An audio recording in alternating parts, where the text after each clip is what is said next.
सभी साथियों को नमस्कार और उम्मीद है आप सभी अच्छे होंगे। आरआरबी ग्रुप डी का पेपर चल रहा है और लगातार आपके एग्जाम में बायोडायवर्सिटी यानी कि जैव विविधता से सवाल पूछे जा रहे हैं। आप में से बहुत सारे छात्रों का लगातार डिमांड था कि गुरुजी बायोडायवर्सिटी चैप्टर का एक बार रिवीजन करा दो। तो मेरे मित्र, बायोडायवर्सिटी चैप्टर जो कि आपके न्यू एनसीईआरटी में ऐड हुए हैं, हम आपको इस पे 2 लेक्चर देंगे। एक तो अभी दे रहे हैं और दूसरा लेक्चर भी बहुत जल्द अपडेट हो जाएगा। आज के इस लेक्चर में हम लोग बायोडायवर्सिटी में प्लांट किंगडम तक के जो भी महत्वपूर्ण बातें हैं उन सभी का एनालिसिस और डिस्कशन कर लेंगे। बस बने रहिएगा वीडियो के अंत तक, सारी चीजें आपके दिमाग में छपने वाली है। ध्यान रखेंगे, हम लोग जो कुछ भी डिस्कस करेंगे ये सभी के सभी न्यू एनसीईआरटी के अकॉर्डिंग करेंगे। तो आपको ये कंफ्यूजन में नहीं रहना है कि जो डायवर्सिटी चैप्टर है इसको ओल्ड एनसीईआरटी से पढ़ें या न्यू एनसीईआरटी से पढ़ें। मेरे मित्र, चूंकि क्लास 9th एनसीईआरटी का सिलेबस चेंज हो गया है और क्लास 9th का ही बायोलॉजी का ये सिलेबस है बायोडायवर्सिटी, तो हम लोग न्यू सिलेबस के अकॉर्डिंग ही चीजों को फॉलो करेंगे। तो आइए बिना किसी देरी के शुरू करते हैं इस सेशन की और देखते हैं एग्जाम रेलेवेंट क्या कुछ सीख पाते हैं। मेरे मित्र ध्यान में रखिएगा, इस सेशन का जो पीडीएफ है ये आपको हमारे टेलीग्राम ग्रुप से मिल जाएगा, जिसका लिंक इस वीडियो के नीचे डिस्क्रिप्शन में दिया हुआ है। आप वहां से जाकर के पीडीएफ को एक्सेस कर सकते हैं। साथ ही एक और जानकारी आप सबों को देना चाहूंगा कि मेरे भाई, आपके रेलवे एग्जाम में जो पैटर्न फॉलो हो रहा है वो डिट्टो एनसीईआरटी हो रहा है और एनसीईआरटी के जो चैप्टर हैं उसके लाइन से सवाल बनाए जा रहे हैं। और इसीलिए मैं आप सबों को लगातार ये कहता रहता हूं कि मेरे भाई, अगर आपने NCERT line by line discuss नहीं करा तो आप समझो रेलवे साइंस का प्रिपरेशन नहीं कर रहे हो। और आप सभी के लिए मैंने सुनहरा मौका द लॉजिकल साइंस एप्लीकेशन पर उपलब्ध करा दिया है। जो अपनी NCERT 9th and 10th master solution batch line by line discussion batch थी, मेरे मित्र, इसका फी अभी आप सबों की सुविधा के लिए केवल और केवल 299 कर दिया गया है। ध्यान में रखिएगा कि इसमें हम आपको क्लास 9th की ओल्ड एनसीईआरटी, क्लास 9th की न्यू एनसीईआरटी, क्लास 10th की जो ओल्ड एनसीईआरटी है, सभी चैप्टर्स के लाइन बाय लाइन डिस्कशन कराएंगे। मतलब एक एक चैप्टर का एनालिसिस होगा, कोई भी चैप्टर आपसे मिस होने वाला नहीं है। तो अगर आप आगे के रेलवे की तैयारी में हैं, आगे के एग्जाम के लिए, तो मेरे मित्र, ये NCERT 9th and 10th master solution batch आपके साइंस के स्कोर को यहां से यहां लेके जाएगा, ये बात ध्यान में रखिएगा। साथ ही अगर आप में से कोई भी छात्र एनसीईआरटी के साथ साथ 2024 से लेकर के अभी तक रेलवे के जितने भी पेपर हुए हैं, चाहे वो टेक्नीशियन का हो, एएलपी का हो, जेई का हो, आरआरबी ग्रुप डी का आपका 2 बार पेपर हो चुका है, 2024 वाली वैकेंसी का भी और 2025 वाली वैकेंसी का भी। तो जो भी आपके 2024 से लेकर के अभी तक के पेपर हुए हैं उसका चैप्टर वाइज क्वेश्चन एनालिसिस करना चाहते हैं एनसीईआरटी के साथ साथ, तो आप मिशन सिलेक्शन बैच से जुड़ सकते हैं। और मेरे भाई, इस बैच को भी आप सबों की सुविधा के लिए अभी केवल और केवल 499 में आप सबों के लिए उपलब्ध करा दिया गया है। दोनों ही बैच आपको द लॉजिकल साइंस एप्लीकेशन पर मिलेंगे, जिसको आप गूगल प्ले स्टोर से डाउनलोड कर सकते हैं या फिर इस वीडियो के नीचे दिए गए डिस्क्रिप्शन में जो लिंक है उससे भी आप एप्लीकेशन को डाउनलोड कर सकते हैं। इसमें आपको NCERT updated line by line discussion, theory with numerical के साथ साथ चैप्टर वाइज प्रैक्टिस भी मिल जाएगा जो आपके रेलवे के क्वेश्चन है, और इसमें आपको केवल एनसीईआरटी मिलेगा। बहरहाल, बात कर लेते हैं हम लोग किसकी, बात कर लेते हैं जीव जगत का स्वरूप, विविधता और वर्गीकरण की, डायवर्सिटी एंड क्लासिफिकेशन की। अच्छा, आप सभी यहाँ पे देख पा रहे होंगे कि सर इसका जो फोटो लगा हुआ है इसमें हमको रेगिस्तान में ऊंट दिख रहा है, यहाँ पे सांप दिख रहा है और जंगल में हमको हाथी दिख रहा है, सर बंदर दिख रहा है। ये आपका धनेश पक्षी इसको हम लोग बोलते हैं। इधर आप देखेंगे तो सर इधर पहाड़ी इलाका आपको दिख रहा है, यहाँ आपको जो बर्फ वाला एरिया है वो दिख रहा है और जो आपका बर्फीला भालू वगैरह है वो सब दिख रहा है। तो ये सब क्या है? आप कहेंगे क्या हम इस सांप, हाथी, बंदर, भालू पढ़ने के लिए आए हैं इस चैप्टर में? बिल्कुल मेरे मित्र, बिल्कुल आप यही पढ़ने आए। ध्यान में रखना कि ये जो हमारा बायोडायवर्सिटी चैप्टर है, ये बायोडायवर्सिटी का मतलब ही होता है जैव विविधता। यहां पे केवल विविधता लिखा हुआ है, लेकिन हम लोग इसको जैव विविधता के रूप में देखते हैं। अब जैव का मतलब जीव और विविधता का मतलब भिन्नता। आप सबों को यह अंदाजा भी नहीं होगा कि आपकी इस पृथ्वी पर कितने सारे जीव हैं। मतलब आप अगर कल्पना करोगे तो ये कह सकते हो कि सर असंख्य हैं, अनकाउंटेबल हैं, जिसको हम गिनी नहीं पाएंगे, काउंट ही नहीं कर पाएंगे। तो मेरे मित्र, आपको ये ध्यान में रखना है कि whenever we discuss about, जब कभी भी हम चर्चा करते हैं किसकी, जैव विविधता क्या होती है, तो हम सभी कहते हैं हमारे इस पृथ्वी पर या हमारे इस जो स्थल मंडल है इस पे मौजूद, मतलब सूक्ष्मदर्शी से देखे जाने वाले जीव से लेकर के बड़े जीव हाथी तक, इन सभी में क्या है सर, बहुत सारी भिन्नताएं हैं और इसी भिन्नता को हम लोग जैव विविधता के रूप में एकीकृत करके देखते हैं। आप कहेंगे कि गुरुजी हम आपका ये बात काहे मानेंगे, हम तो नया एनसीईआरटी पढ़ने आए हैं और नया एनसीईआरटी जैव विविधता के बारे में क्या कह रहा है। चला, हमारी बात नहीं मानोगे तो एनसीईआरटी की बात मानो। एनसीईआरटी क्या कह रहा है समझिएगा, उसी लाइन पे फोकस कीजिएगा जो आपके लिए जरूरी है। जो आपके लिए जरूरी नहीं है उसको हम लोग अभी साइड करेंगे। मेरे मित्र, एनसीईआरटी आपको कह रहा है कि पृथ्वी पर असंख्य प्रकार के जीव पाए जाते हैं। नग्न आंखों से दिखाई न देने वाले सूक्ष्मदर्शीय जीवों से लेकर विशाल वृक्षों तक, चमकदार जेलीफिश से लेकर आकाश में ऊंची उड़ान भरते गरुड़ तक, और हिमाच्छादित यानी कि जो आपका बर्फीला एरिया होता है, हिमालय से लेकर अंडमान सागर की प्रबाल भित्तियों तक जीवन असंख्य रूपों व पर्यावासों में पाया जाता है। मतलब एनसीईआरटी आपको ये कह रही है कि भाई साहब, पृथ्वी पर असंख्य प्रकार के जीव पाए जाते हैं, सूक्ष्मदर्शी जीव से लेकर के मेरे मित्र आपका विशाल वृक्ष तक, चमकदार जेलीफिश से लेकर के आकाश में ऊंची उड़ान भरते हुए गरुड़, हिमाच्छादित हिमालय से लेकर अंडमान सागर की प्रबाल भित्तियों में जो आपको असंख्य रूप से पर्यावास के रूप में बहुत सारे छोटे छोटे से लेकर के बड़े बड़े जीव मिलते हैं। ये सब के सब क्या करते हैं सर, एक विविधता तैयार करते हैं, एक वेरिएशन तैयार करते हैं। कहा जा रहा है कि जीव जगत की यह असीम विविधता ही जैव विविधता कहलाती है। मतलब क्या हुआ कि आपके इस पृथ्वी पर जीवों की जो एक विशाल संख्या मौजूद है, चाहे वो छोटा स्तर माइक्रोस्कोपिक लेवल से लेकर के बड़ा स्तर तक का हो, मेरे मित्र, वही हमारे लिए क्या है सर, जैव विविधता यानी कि बायोडायवर्सिटी है। जैव विविधता यानी कि बायोडायवर्सिटी है। और याद रखना कि पृथ्वी पर जो इतने सारे जीव हैं, ये ऐसे ही नहीं हैं। इन सभी जीवों की उपयोगिता है मेरे मित्र, इन सभी जीवों की उपयोगिता है। अच्छा, एक चीज आप लोगों ने कई बार पढ़ा होगा, क्लास 8 का ये बेसिक सी बातें हैं कि किसान का दोस्त कौन होता है। आप में से मतलब बहुत सारे छात्र ऐसे होंगे जो फार्मर फैमिली से बिलोंग करते होंगे, तो आप ये बता दीजिए कि किसान का दोस्त कौन होता है। तो आप सभी कहते हैं गुरुजी अर्थवर्म, केचुआ होता है। काहे? तो सर वो मिट्टी को भुरभुरा बनाता है, और इस वजह से जो मिट्टी होती है, खेतों की जो मिट्टी होती है, वो एरेटेड होता है यानी कि हवादार होता है, और जो फसल है उसको बेहतर श्वसन प्राप्त होता है और फसल बेहतर होता है। तो हम लोग किसानों का दोस्त अर्थवर्म कहते हैं। लेकिन क्या आपके लिए वो उपयोगी है? आप कहेंगे गुरुजी फसल के लिए उपयोगी है तो हमारे लिए भी उपयोगी है। अब मेरे मित्र, आप सभी ध्यान रखो कि हमारे आसपास में जो हमें कुत्ता, बिल्ली, चील, कौवा, मैना, मतलब बगरो, छिपकली, सांप, मेढक, मछली, ये सब चीजें दिख रही है, ये सब हमारे लिए उपयोगी है। और इसीलिए ये कहा जाता है कि सर पृथ्वी पर जीवन के अस्तित्व के लिए जैव विविधता अनिवार्य है। तो अगर आपसे कभी ये सवाल कर लिया जाए कि निम्न में से पृथ्वी पर जीवन के लिए डैश अनिवार्य है, तो आप सभी कहेंगे जैव विविधता अनिवार्य है, यानी कि बायोडायवर्सिटी अनिवार्य है। ये बात ध्यान में रखेंगे। अब मेरे मित्र, आप सभी ध्यान दो, यहां पे क्या कहा जा रहा है कि प्रकृति के अस्थायित्व और सुचारू रूप से संचालन के लिए प्रत्येक जीव की अपनी भूमिका होती है। मैंने अभी जस्ट आपको एग्जांपल दिया कि आपके आसपास में जितने भी जीव दिखते हैं चिल्ला, सबकी अपनी अपनी उपयोगिता है, सबकी अपनी अपनी उपयोगिता है। मेरे मित्र, जो सांप है जिसको आप कहते हो कि सर वो जहरीला होता है, लेकिन उसका जहर भी हमारे लिए काम का होता है, और उसका जहरीला होना भी बहुत जरूरी है क्योंकि बहुत सारे टॉक्सिक मटेरियल को वो खत्म करता है।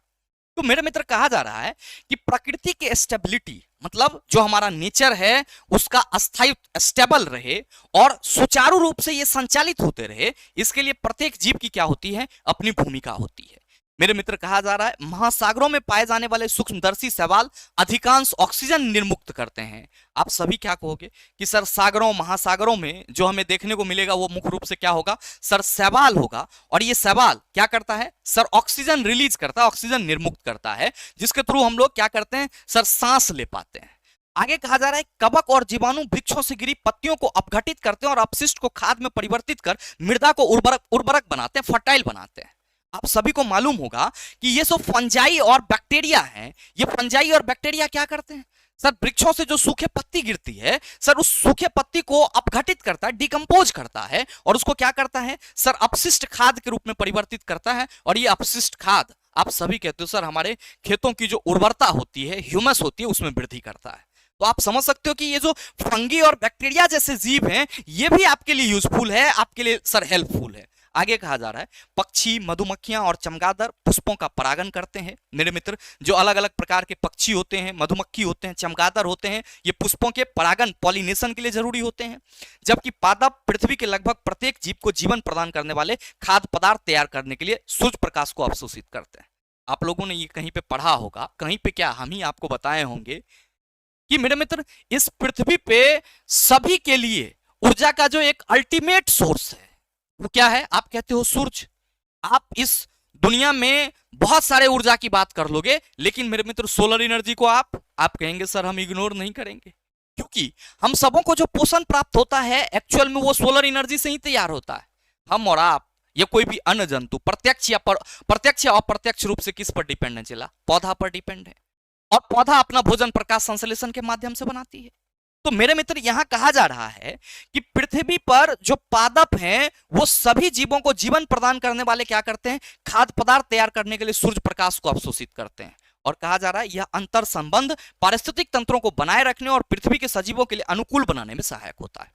मतलब आप सभी ये कह सकते हो कि ये जो आपका एक इंटरनल कोऑर्डिनेशन है सभी जीवों के बीच में, यही इंटरनल कोऑर्डिनेशन पृथ्वी को सजीवों के अनुकूल बनाता है और इसीलिए पृथ्वी पर सजीव पाए जाते हैं।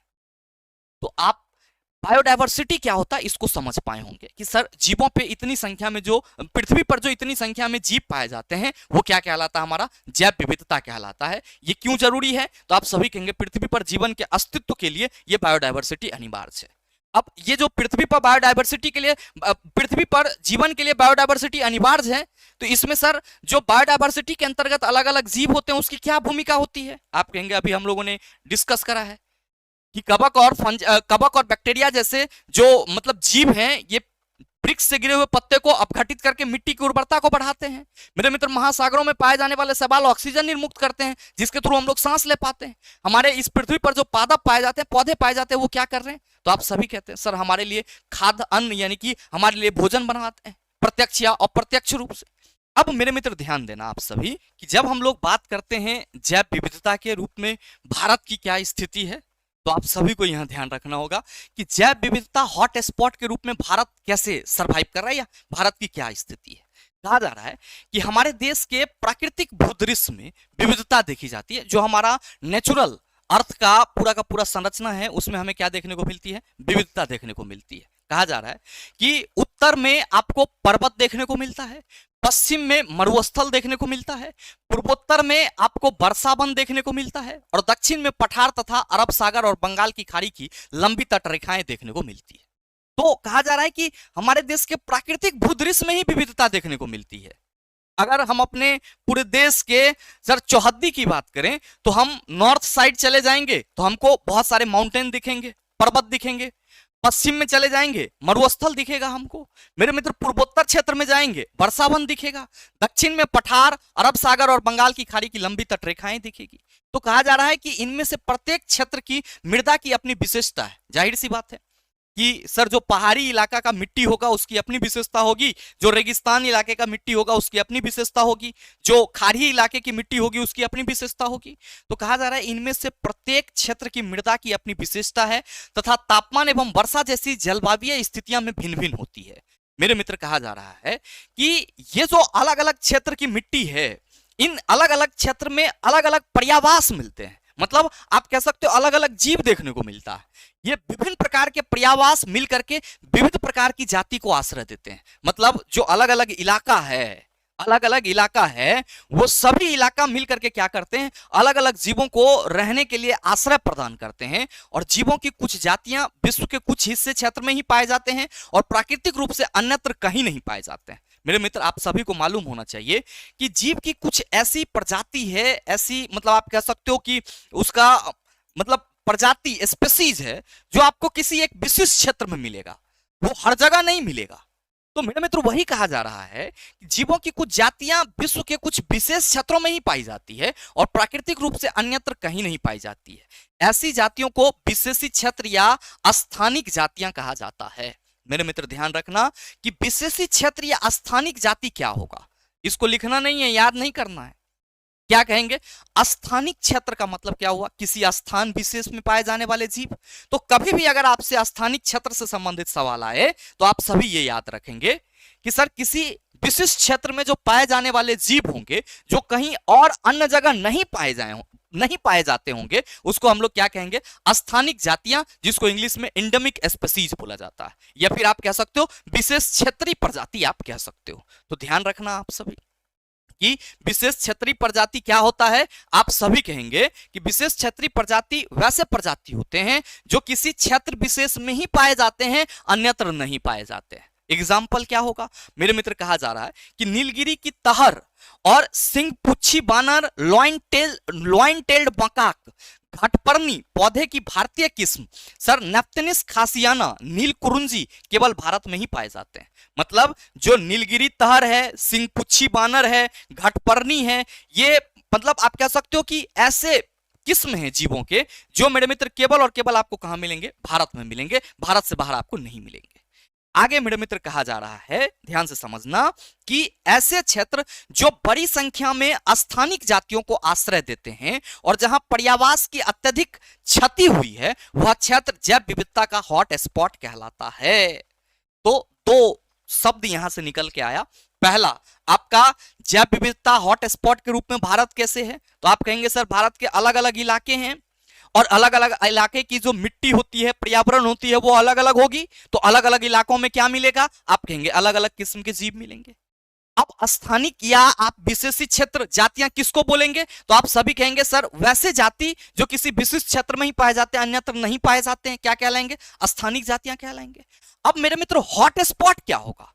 तो आप सभी ध्यान में रखना कि ऐसे क्षेत्र जो बड़ी संख्या में स्थानिक जातियों को आश्रय देते हैं, मतलब वैसा क्षेत्र जहां पे बड़ी संख्या में जो स्थानिक जातियां हैं वो वहां पे रहते हैं और जहां पे पर्यावास की अत्यधिक क्षति हुई है, वो क्षेत्र क्या कहलाता है? जैव विविधता का हॉट स्पॉट कहलाता है। मतलब जैव विविधता का हॉट स्पॉट का मतलब ये हुआ कि ये वैसा क्षेत्र होगा जहां पे स्थानिक जाति क्या होंगे? सर बड़ी संख्या में रह रहे होंगे, जो उस स्थान के विशेष जाति होंगे, प्रजाति होंगे जीवों के, वो वहां पे बड़ी संख्या में रह रहे होंगे और वहां पर पर्यावास की क्या हुई होगी? अत्यधिक क्षति हुई होगी। आगे कहा जा रहा है कि ऐसे क्षेत्र जैव विविधता संरक्षण के लिए विशेष रूप से महत्वपूर्ण होते हैं। जो मेरे मित्र जैव विविधता का हॉट स्पॉट होता है, क्योंकि वहां पे स्थानिक जाति के जो जीव होते हैं वो बड़ी संख्या में रह रहे होते हैं, इसीलिए जैव विविधता संरक्षण के लिए मेरे मित्र हॉट स्पॉट जो है वो बेहद महत्वपूर्ण होता है, बेहद इंपॉर्टेंट होता है। ये बात ध्यान में रखेंगे। आगे कहा जा रहा है कि पश्चिमी घाटी, इंडो बर्मा, पूर्वोत्तर भारत सहित हिमालय, सुडालैंड जिसमें निकोबार द्वीप समूह सम्मिलित हैं, वैश्विक जैव विविधता के हॉट स्पॉट के कुछ उदाहरण हैं।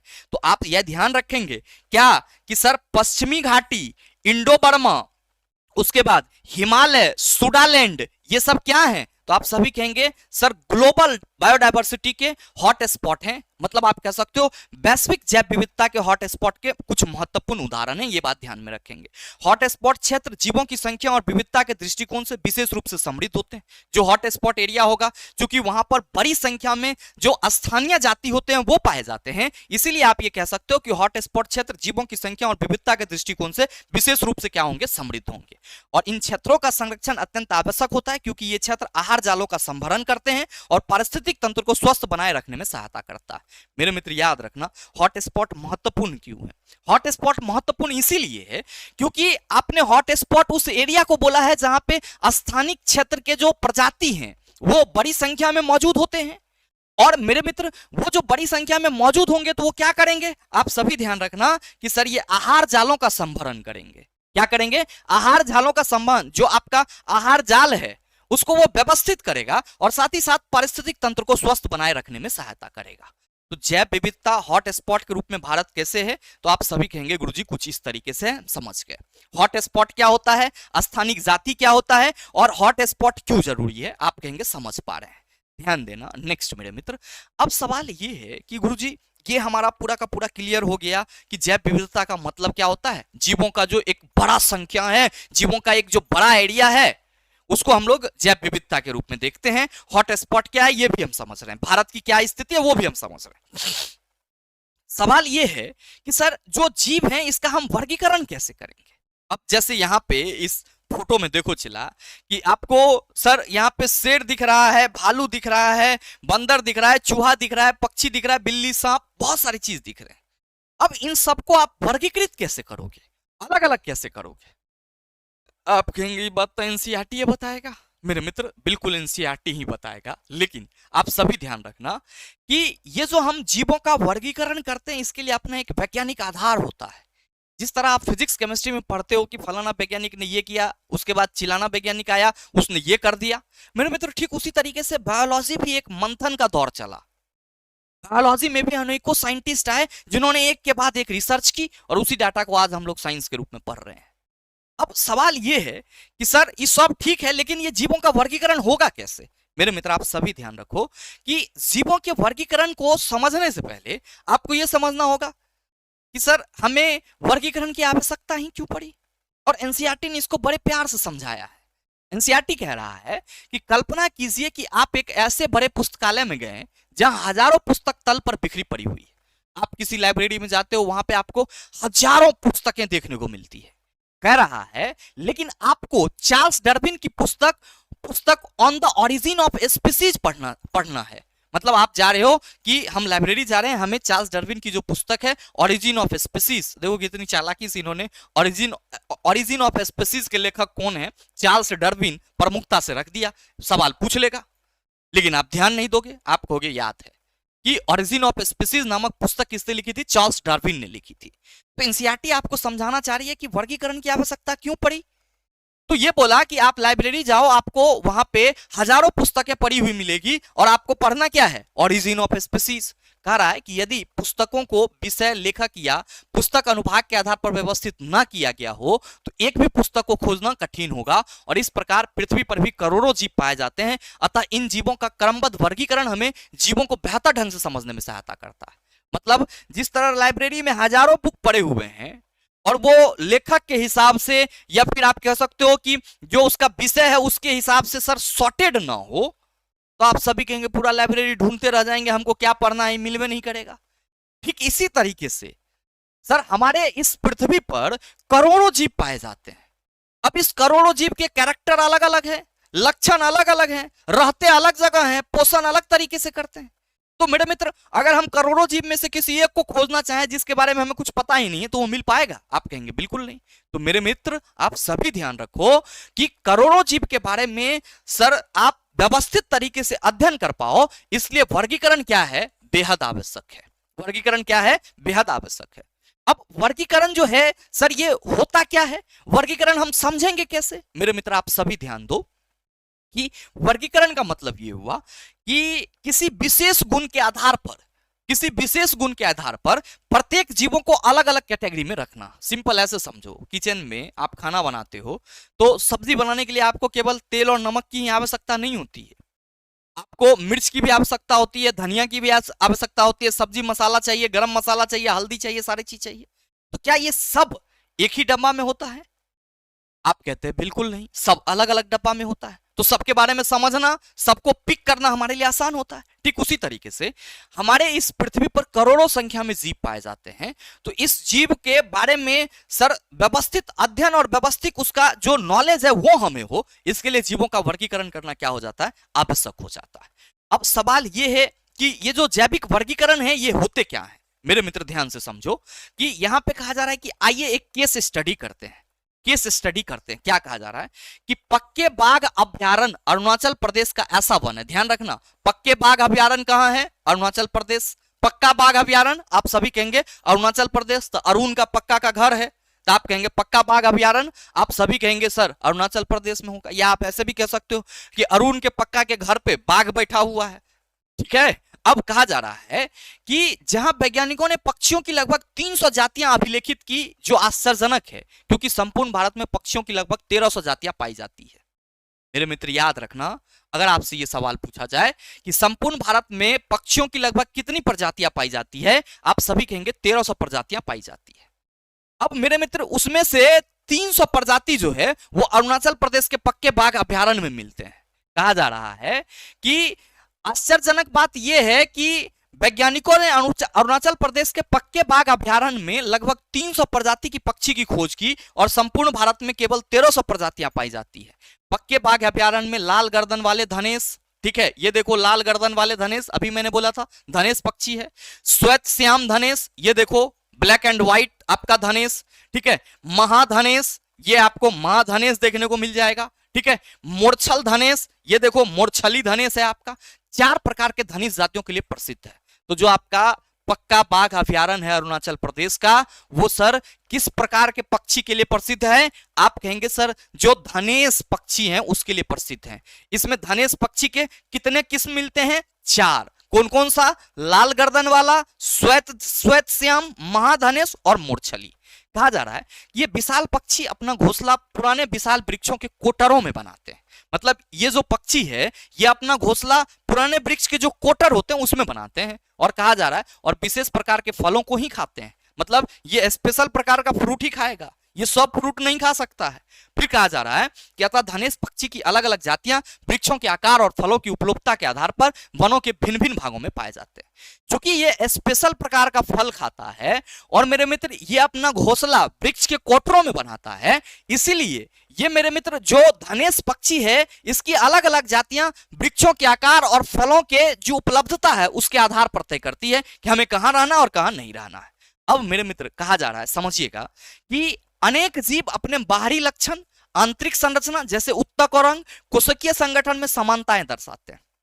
मतलब बहुत सारे ऐसे जीव मिल जाएंगे जिसके जो बाहरी लक्षण होंगे या फिर उसकी जो आंतरिक संरचना होगी, चाहे उत्तक स्तर पर हो या अंग स्तर पर, ठीक है, कोशिकीय संगठन होगा, इन सभी में वो कुछ न कुछ समानता दर्शाता होगा। और कहा जा रहा है कि इतनी विशाल विविधता के अध्ययन को सरल बनाने के लिए वैज्ञानिक जीवों को उनकी समानताओं और अथवा विभिन्नताओं के आधार पर समूहों में विभाजित करते हैं।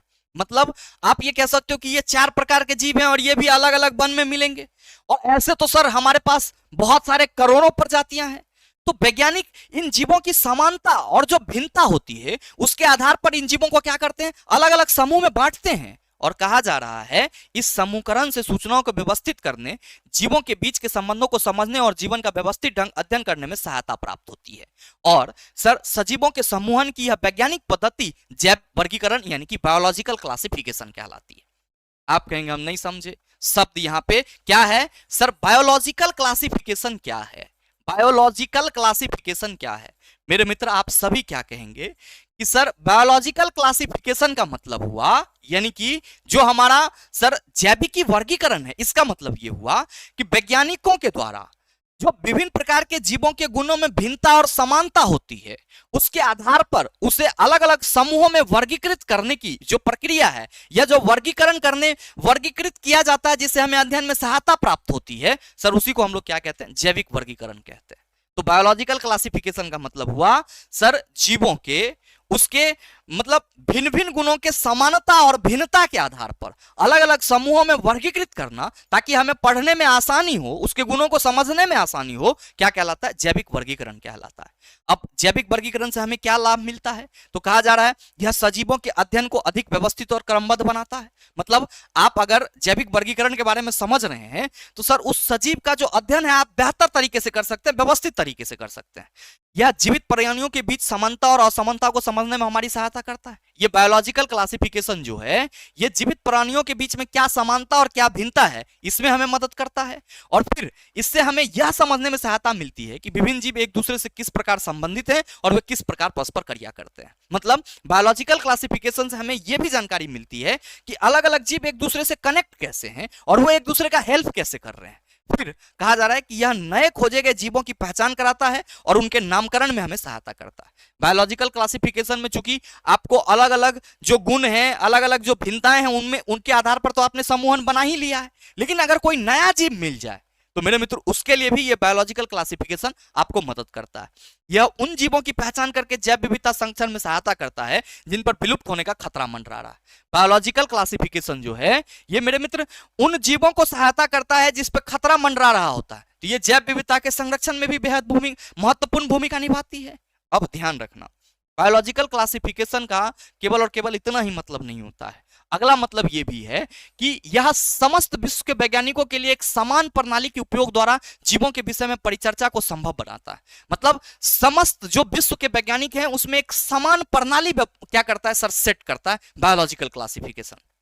और आपको जान करके आश्चर्य होगी कि सर समय समय पर अलग अलग जैविक वर्गीकरण प्रणालियां जो है वो विकसित हुई, समय समय पर अलग जो आपका जैविक वर्गीकरण की प्रणालियां हैं वो विकसित हुई। सर क्या है, आप सभी यहां पे ये ध्यान रखना, जैविक वर्गीकरण प्रणाली ये जरूरी है आपके लिए। जैविक वर्गीकरण प्रणाली, जैविक वर्गीकरण प्रणाली, जैविक वर्गीकरण प्रणाली क्या है सर, ठीक है। अब ध्यान दो, यहां पे पहला चीज ध्यान देना, कहा जा रहा है कि अरस्तु ने लगभग 4वीं शताब्दी यानी कि समान संबद्ध पूर्व में जीवों को उनके पर्यावास, भूमि, जल और वायु के आधार पर समूहित किया और इन जीवों को उनके बाहरी स्वरूप के आधार पर समूहित किया था। तथापि इस प्रणाली की अपनी सीमाएं थी, क्योंकि यह मुख्यतः सरलता से दिखाई देने वाली बाहरी विशेषताओं पर आधारित थी। सबसे पहले जीवों का वर्गीकरण किसने करा था?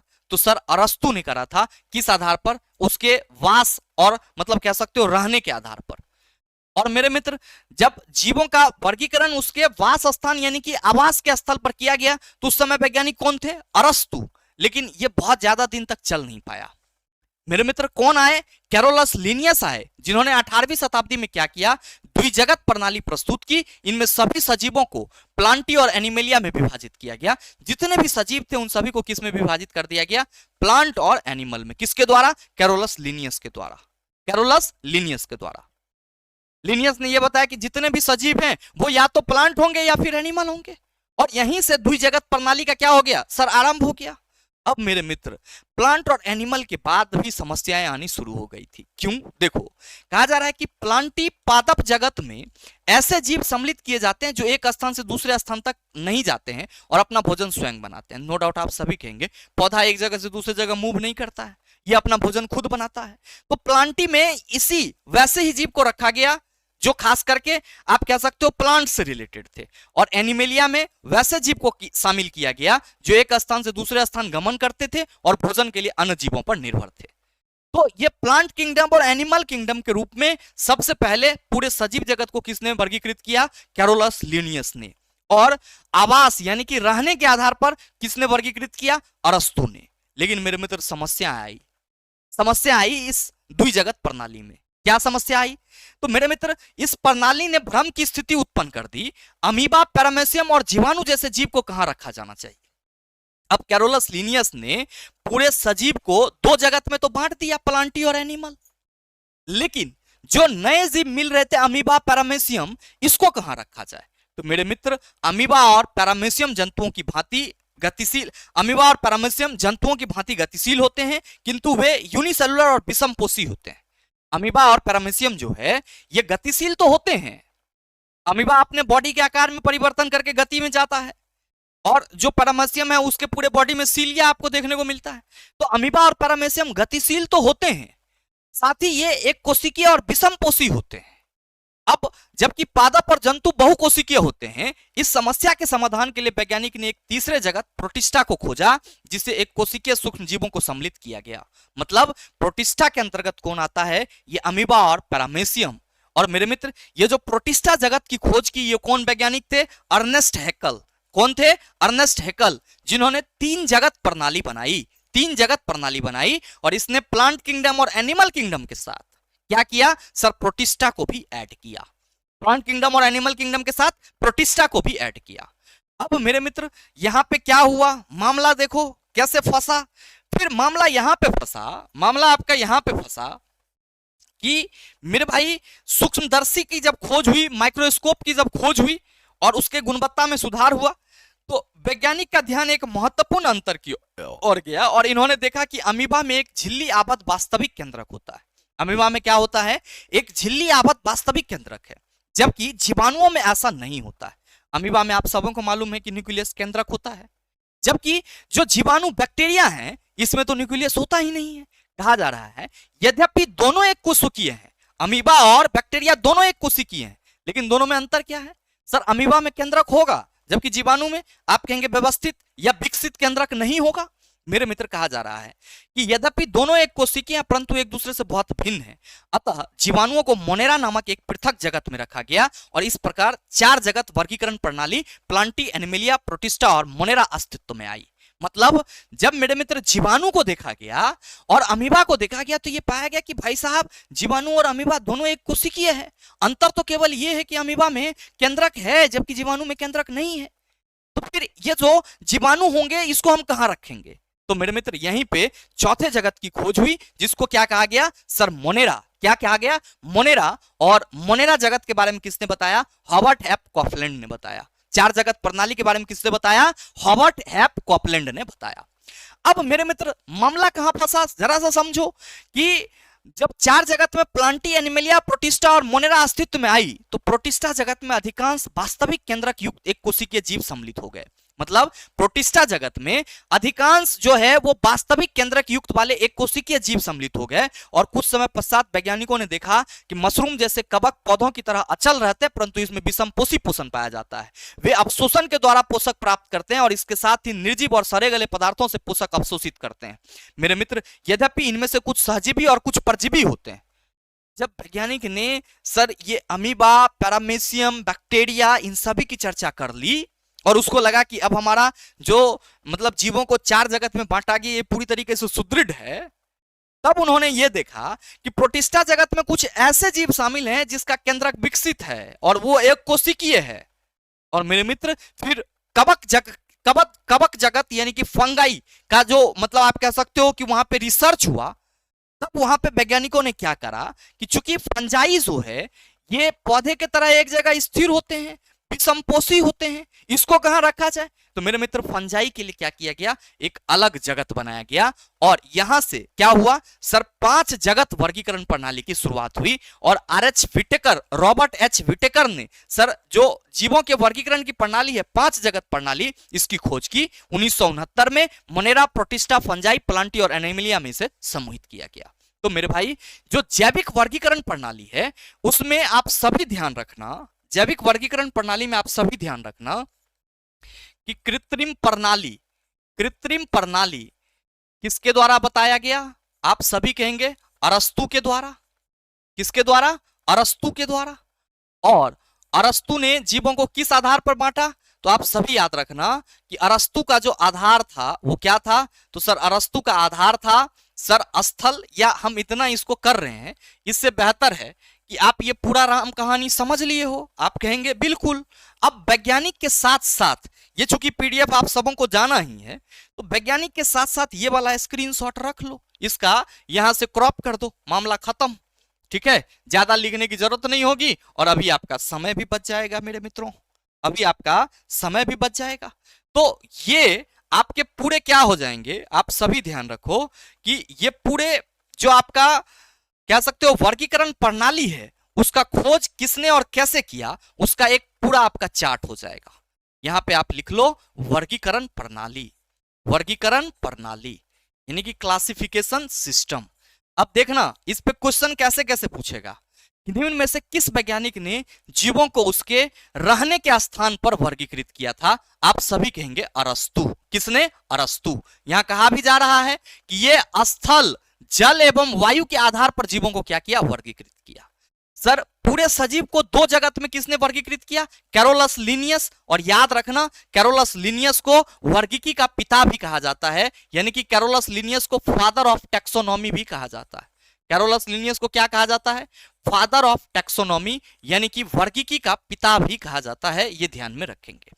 अब मेरे मित्र याद रखेंगे कि ये जो कैरोलस लिनियस साहब ने अपना द्विजगत प्रणाली दिया था, इस द्विजगत प्रणाली को किस वर्ष इन्होंने सर लागू किया? 1758 में। अब द्विजगत प्रणाली प्लांट और एनिमल के बाद क्या समस्या आई? सर अमीबा और पैरामीशियम कहां रखा जाएगा? तो मेरे मित्र 3 जगत प्रणाली का खोज किसने किया? अर्नस्ट हैकल ने। और 1866 में इन्होंने किसको शामिल किया? प्रोटिस्टा को शामिल किया। मेरे मित्र फिर अब प्रोटिस्टा के बाद समस्या ये आई कि जीवाणु को कहां रखा जाए, उसमें तो विकसित केंद्रक नहीं होता है। तो मेरे मित्र हर्बर्ट एफ कॉपलैंड नामक वैज्ञानिक ने क्या किया? सर प्रोटिस्टा जगत की खोज की और 4 जगत प्रणाली का यहां से आविर्भाव हुआ। मेरे मित्र उसके बाद रॉबर्ट एच विटेकर आए, जिन्होंने 5 जगत प्रणाली को क्या किया? सर शामिल किया कि सर 5 जगत प्रणाली यानी कि संपूर्ण जीवों को हम 5 जगत में बांटेंगे। मोनेरा जिसमें जीवाणु आएंगे, सर प्रोटिस्टा जिसमें अमीबा और पैरामीशियम आएंगे, और फंगी में तो सर बहुत सारे जो कवक वगैरह हैं, मशरूम, एस्परजिल्स वगैरह ये आएंगे। प्लांट में सभी पादप और एनिमलिया में सभी एनिमल आ जाएंगे।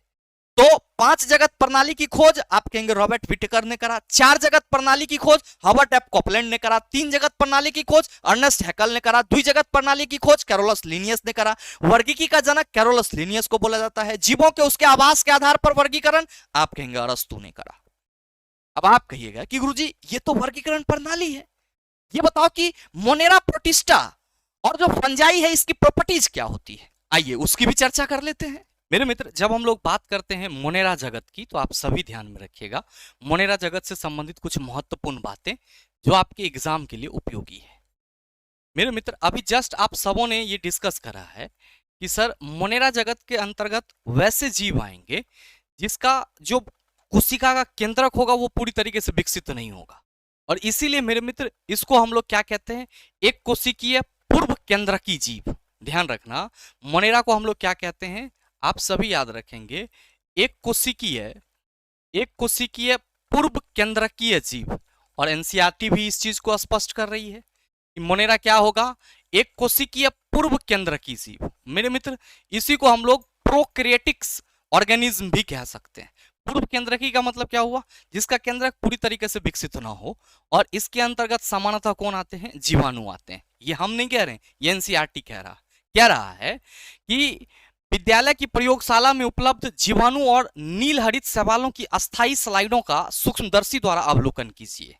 मेरे मित्र, स्कूल के लेबोरेटरी में आप जो बैक्टीरिया और ब्लू ग्रीन एल्गी हैं उसको स्लाइड पर रख करके माइक्रोस्कोप से अवलोकित कीजिए, और कहा जा रहा है उनकी तुलना चित्र 12.6 के जो सदस्य हैं उससे कीजिए। कहा जा रहा है आपने क्या अवलोकन किया, जीवाणु और नील हरित शैवाल एक कोशिकीय पूर्व केंद्रकीय जीव हैं जिन्हें मोनेरा जगत के अंतर्गत समूहित किया गया है। मतलब मेरे मित्रों, मोनेरा जगत के अंतर्गत कौन से जीव आएंगे, आप सभी याद रखेंगे, सर जीवाणु, जिसको हम लोग क्या कहते हैं, बैक्टीरिया, और साथ ही कौन आते हैं, तो आप सभी कहेंगे जीवाणु और नील हरित शैवाल, यानी कि ब्लू ग्रीन अलगी, जिसको हम लोग नील हरित शैवाल कहते हैं, वो किसके अंतर्गत आते हैं, आप सभी कहेंगे मोनेरा के अंतर्गत आते हैं। कहा जा रहा है कि जीवाणु मृदा, जल, वायु, उष्ण स्रोत तथा अन्य चरम परिस्थितियों सहित सर्वत्र पाए जाते हैं। मतलब जो बैक्टीरिया है, ये बैक्टीरिया आपको मिट्टी में भी मिलेगा, जल में भी मिलेगा, एयर में भी मिलेगा, और जो उष्ण स्रोत हैं, जैसे कि आपने सर इस नए एनसीईआरटी के सेल वाले चैप्टर्स को पढ़ो तो उसमें आपको थर्मोफाइल्स के बारे में पढ़ना है, उष्ण स्नेही जीवाणु के बारे में पढ़ना है।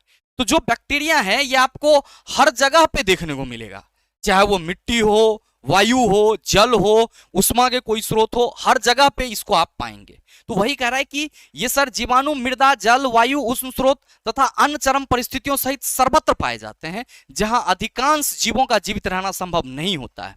यहां तक कि सर ये मोनेरा किस्म के जो जंतु होते हैं ये मानव शरीर के भीतर भी पाए जाते हैं। तो याद रखना कि ये जो मोनेरा है ये आपको कहां मिलेगा, आप सभी कहेंगे सर्वत्र। सर्वत्र का मतलब क्या हुआ, सर मिट्टी में भी मिलेगा, जल में भी मिलेगा, वायु में भी मिलेगा, और क्या कहेंगे, सर हमारे बॉडी के अंदर भी संभव है, मिल सकता है। कहा जा रहा है कि ये रोमंथी जीवों की आहार नली में भी पाए जाते हैं, और यह जंतुओं के गोबर से बायोगैस उत्पादन के लिए भी उत्तरदायी है। तो याद रखना कि सर जंतुओं के गोबर से जो बायोगैस उत्पादित होते हैं उसके लिए भी कौन उत्तरदायी है, सर ये बैक्टीरिया उत्तरदायी होते हैं। रोमंथी जीव, जो मेरे मित्र आप गाय भैंस वगैरह की बात करते हो, इसको हम लोग रोमंथी जीव के अंतर्गत रखते हैं। कहा जा रहा है कि कुछ जीवाणु हानिकारक, रोगजनक होते हैं और रोग उत्पन्न करते हैं, परंतु अनेक जीवाणु लाभदायक भी होते हैं, जैसे लैक्टोबैसिलस और राइजोबियम।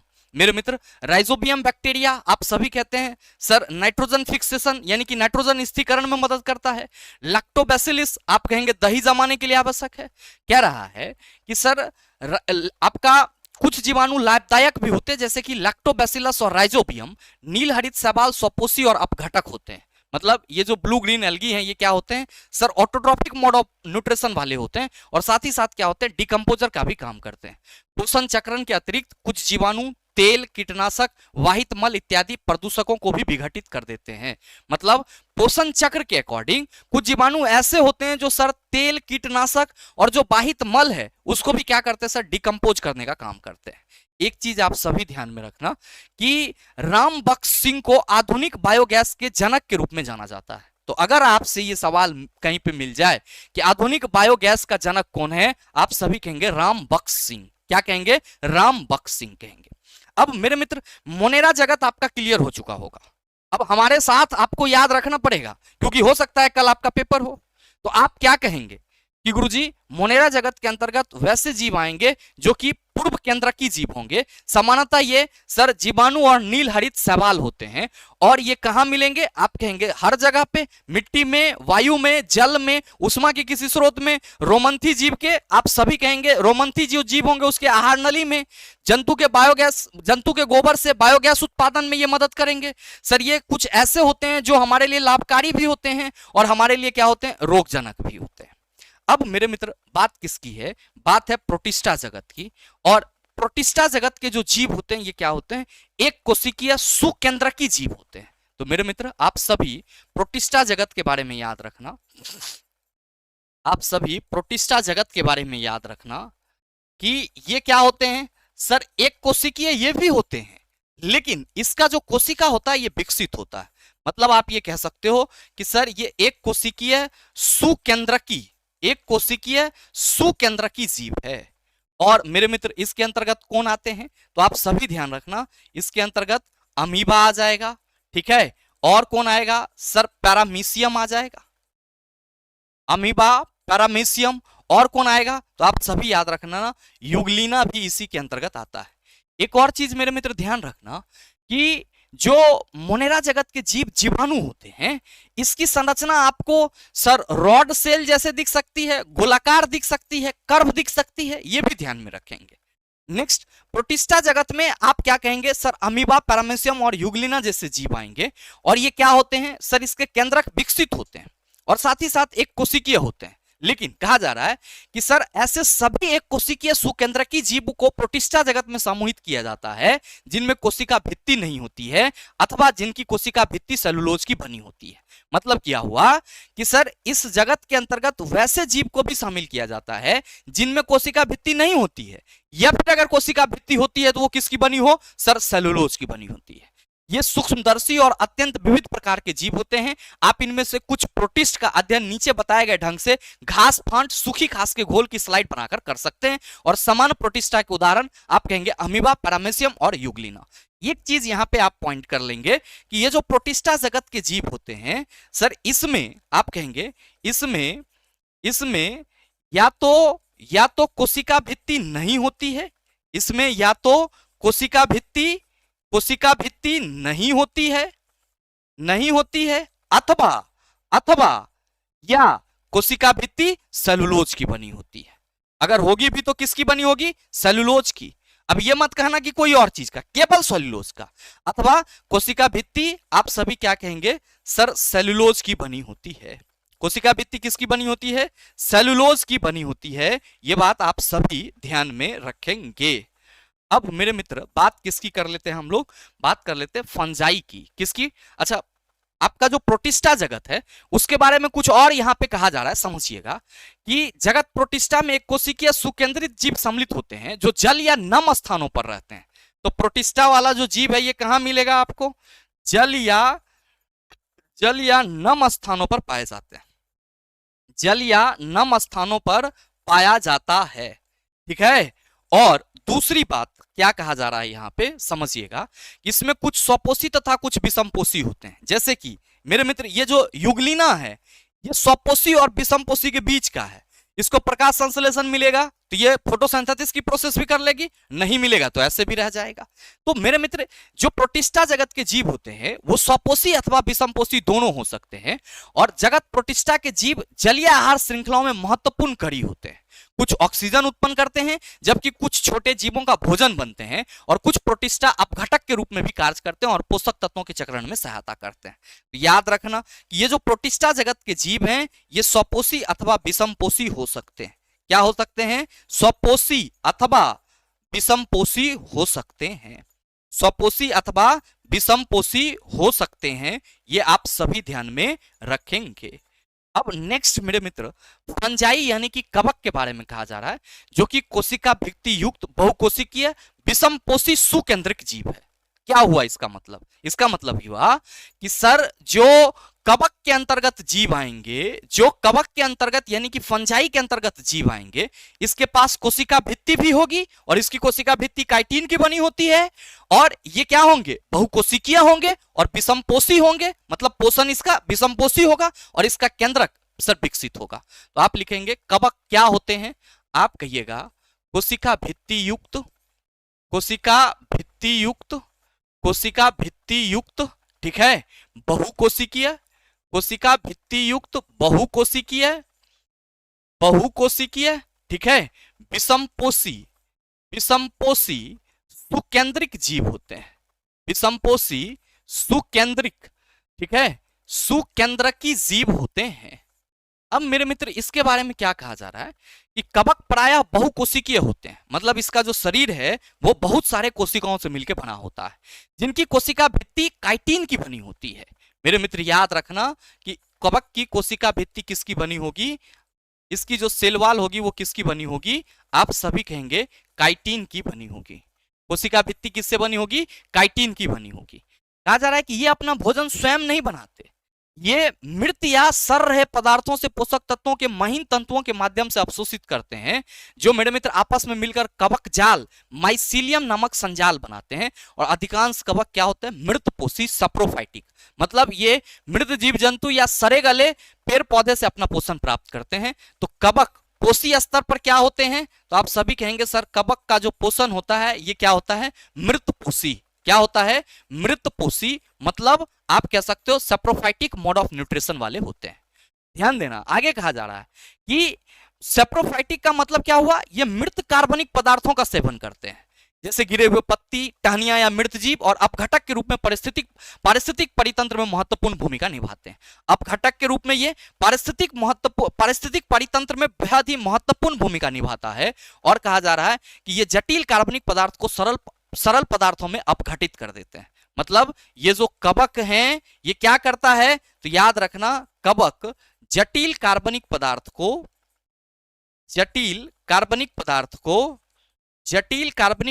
को क्या कहा जा रहा है, सरल पदार्थों में अपघटित कर देता है। सरल पदार्थों में आप सभी याद रखेंगे सर अपघटित कर देता है, अपघटित कर देता है, ये ध्यान में रखना है।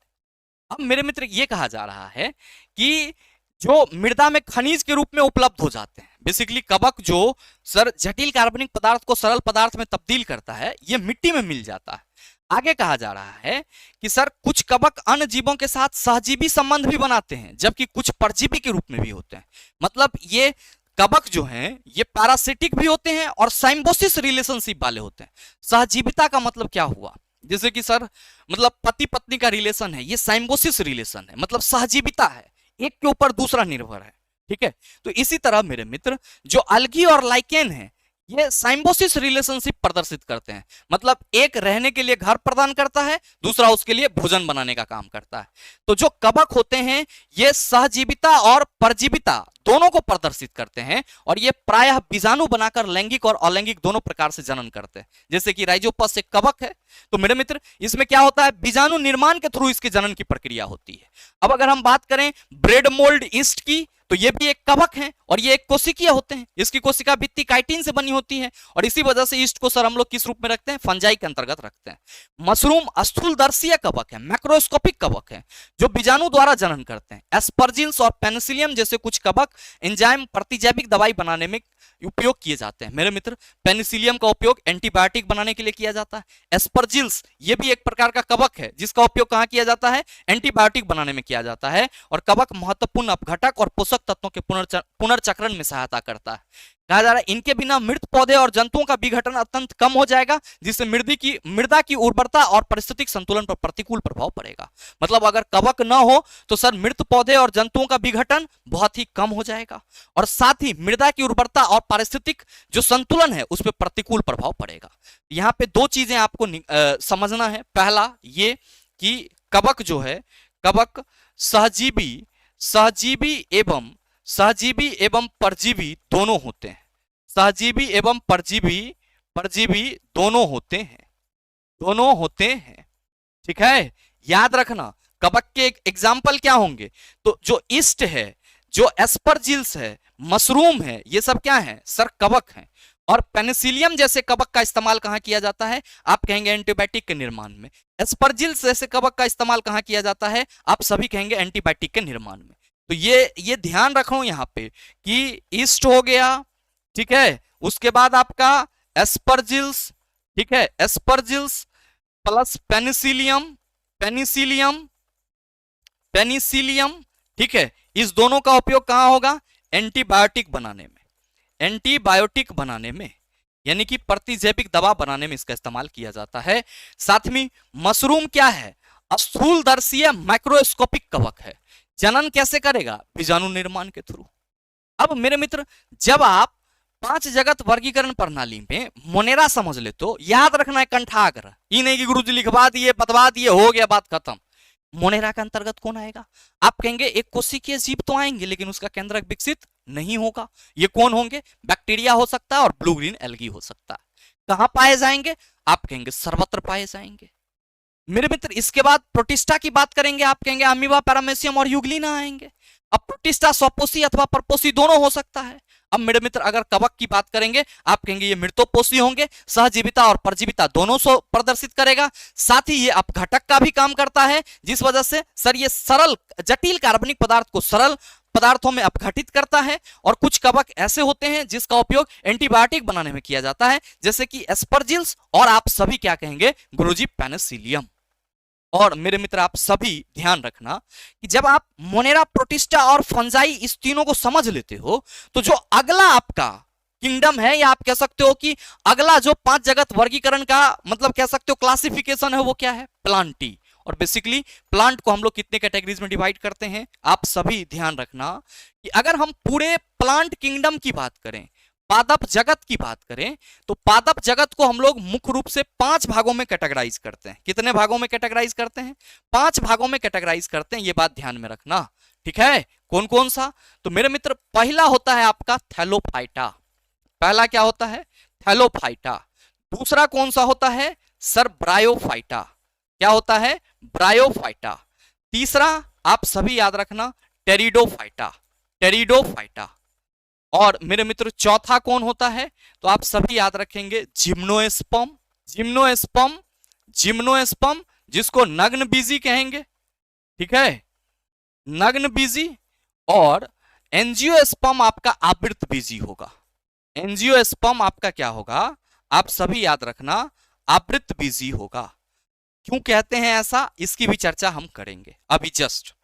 मेरे मित्र, आप सभी ध्यान रखो कि ये पूरे पादप जगत में जितने भी आप पौधे देख रहे हो, उन सभी को हम इसी 5 जगत में वर्गीकृत करते हैं।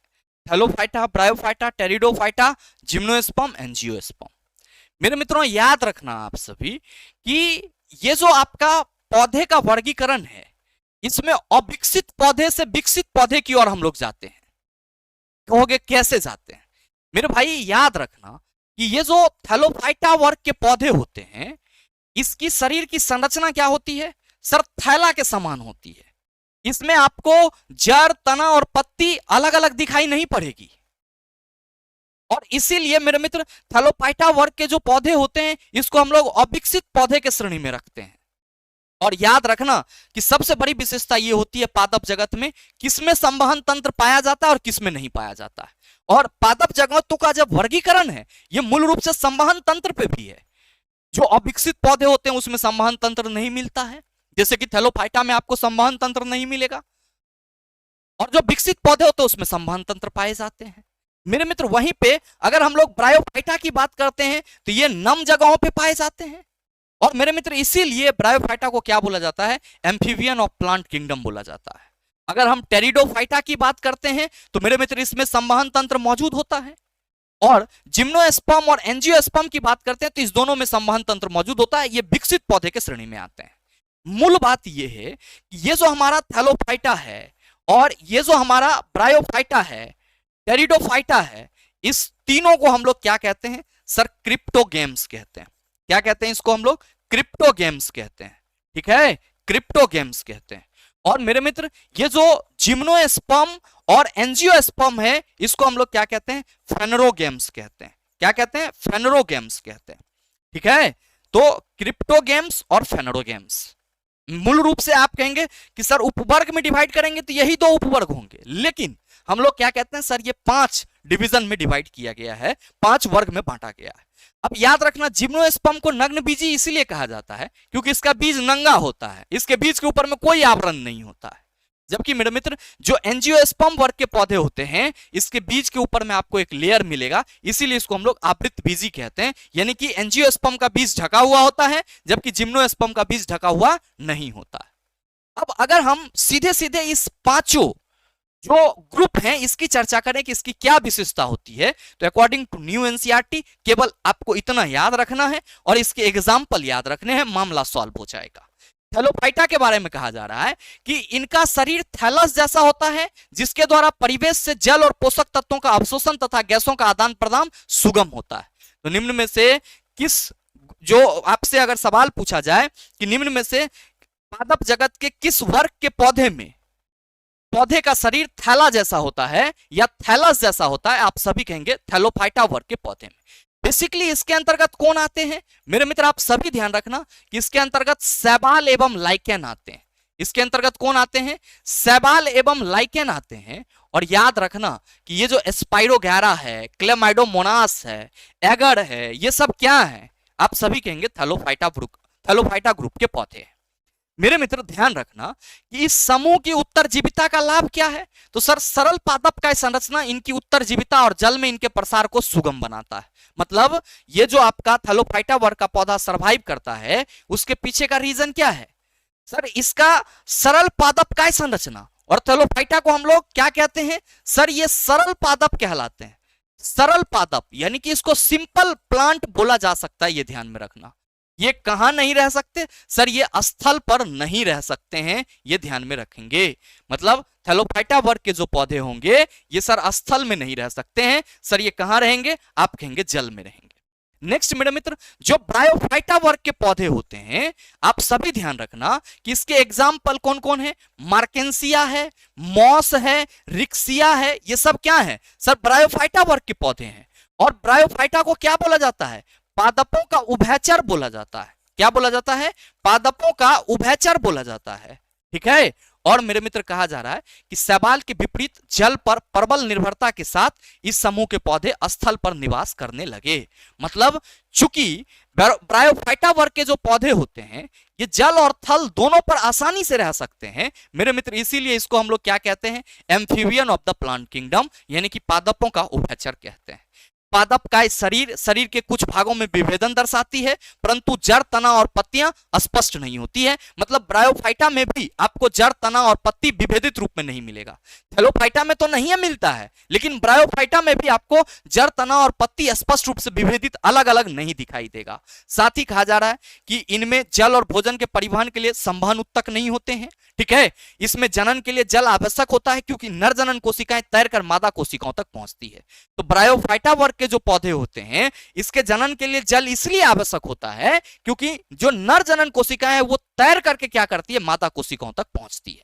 सर इसकी चुनौतियां क्या है, तो कहा जा रहा है यहां पे कि सर ये पादप जगत के उभयचर हैं, इनकी काया नम स्थल पर रहने के लिए अनुकूलित है और इन्हें सदा जल की आवश्यकता होती है, ये बात ध्यान में रखना। ब्रायोफाइटा, मार्केंसिया, मॉस और रिक्सिया जैसे पौधे को विकसित होने के लिए हमेशा किसकी आवश्यकता होती है, जल या आप कह सकते हो नमी की आवश्यकता होती है। मेरे मित्र टेरिडोफाइटा ग्रुप के जो पौधे होते हैं उसको हम लोग फर्न कहते हैं। और याद रखना कि जो टेरिडोफाइटा ग्रुप के पौधे होते हैं इसमें आपको वास्तविक जड़, तना और पत्तियां होती है, वास्तविक जड़, तना और पत्तियां आपको देखने को मिलेगी।